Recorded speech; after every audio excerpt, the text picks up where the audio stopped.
کلام تازه‌ای تو از من می‌نویسی که پر آوازه‌ای رسیده وقت رفتن نشسته تو چشم سکوت مبهم تو شکسته تو صدام برای کوچه آخر تو همراه منی برای دل بریدن دلیل رفتنی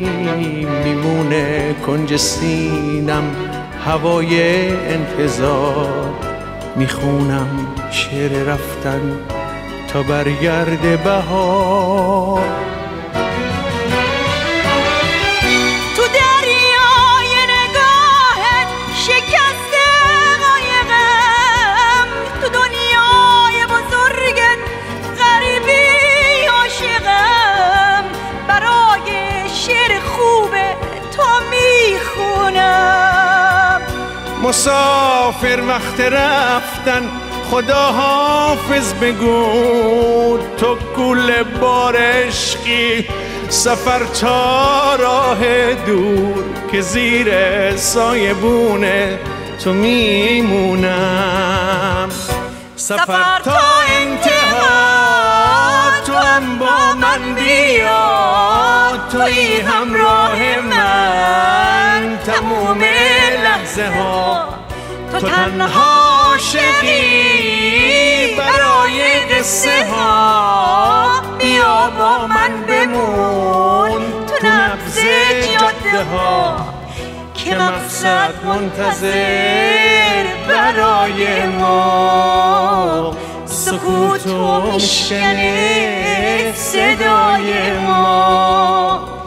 که مقصد منتظر برای ما سکوت و میشکنه صدای ما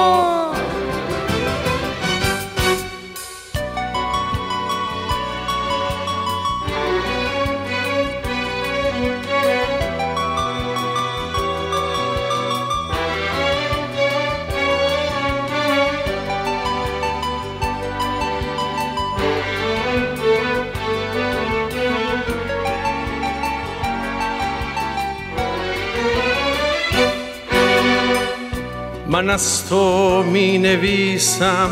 کلام تازه‌ای تو از من می نویسی که پر آوازه‌ای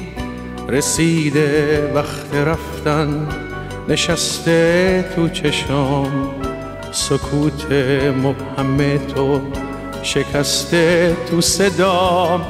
برای کوچه آخر تو همراه منی برای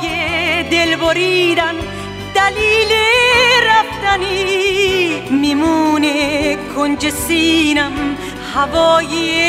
انتظار میخونم شعر رفتن تا برگرد بهار تو دریای نگاهت شکسته قایقم تو دنیای بزرگت غریبی عاشقم برای شعر خوب تو میخونم مسافر وقت رفتن خدا حافظ بگو تو کوله بار عشقی سفر تا راه دور که زیر سایبونه تو میمونم سفر تا انتها تو هم با من بیا توی همراه من تموم لحظه ها تو تنها عاشقی برای قصه ها بیا با من بمون تو نبض جاده ها که مقصد منتظر برای ما سکوت و میشکنه صدای ما که مقصد منتظر برای ما سکوت و میشکنه صدای صدای ما.